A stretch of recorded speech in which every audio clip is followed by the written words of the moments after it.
Christmas is a time for stories. Of course, the most important story of Christmas is the incarnation of God into the world in the birth of Jesus. And the birth stories in the Bible are stories with great truths within them. And sometimes we get so that we forget what the truth is because we get caught up in the imagery. One sermon which I've used at Christmas over the years is perhaps the only sermon people ever remember, because I tell three stories and people can remember the three stories and they come back to me years afterwards and they say, I remember your Christmas sermon, David, when you told those stories. Well, they're not very sort of theological, but I'll tell you those stories and perhaps you will find these three stories helpful for you in the coming year. Now, the first story is about the animals in the stable at the first Christmas, and most particularly the ox and the horse and the donkey.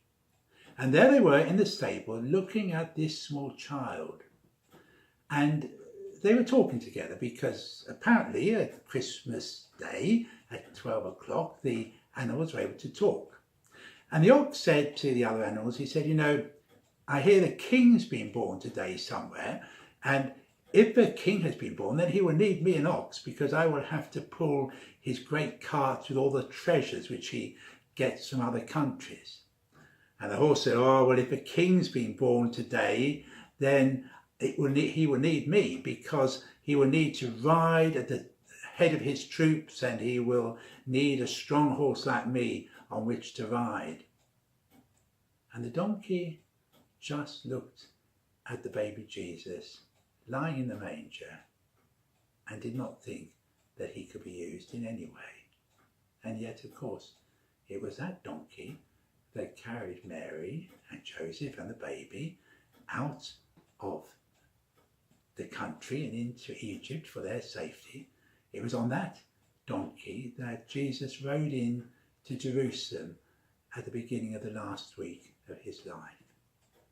So you will be able to be used this coming year. The second story is about three trees. And the three trees we're talking about, they were on a hill and they were talking about what they would like to be cut down and made into. And the first tree said, I would like to be cut down and turned into a crib for a baby. I cannot think of anything more wonderful than to be a crib for a baby. And the second tree said, well, I don't want to be a crib. I want to be an ocean-going boat. I want to be able to sail all through the oceans and see the world. And the third tree said, I don't want to be cut down at all. I just want to stand here and I want to point people up to heaven and for them to be able to think about the wonderful world and to think about God in his heaven. Well, the men came to cut down the trees. And as they would cut down the first tree, they said, we're going to cut you down and we're going to turn you into a manger for the animals to eat out of.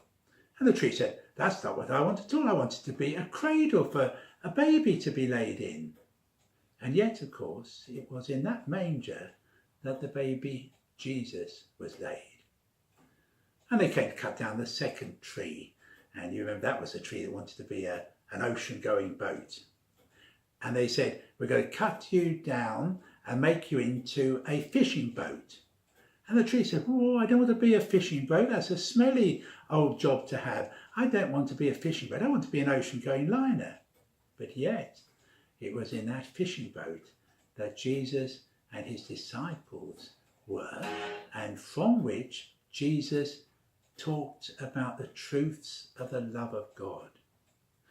And then the final tree, which didn't want to be cut down at all, the men came and they said, we're cutting you down. And she said, I wonder what I'm going to become. I don't want to be cut down at all. I just want to point people to God and to his love and to the wonderful world. And they said, we're going to cut you down and we're going to turn you into a cross and men are going to die on you.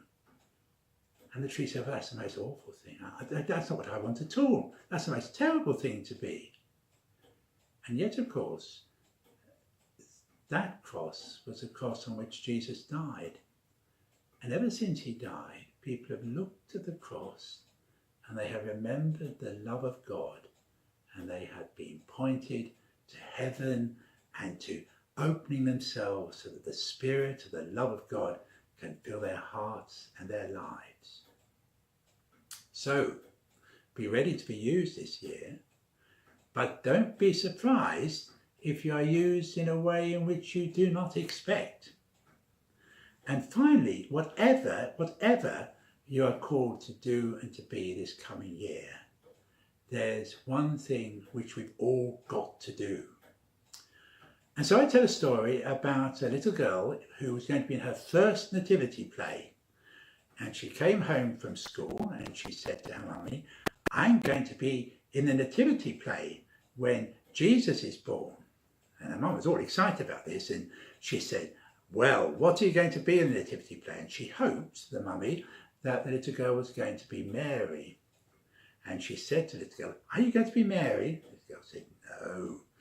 And so the mum thought, and she said, well, perhaps you'll be one of the shepherds. The little girl said, no. And so the mum said, well, what are you going to be then? And the little girl said, I'm going to be a star. And the mum was a bit disappointed, and she said to the little girl, well, what do you do as a star?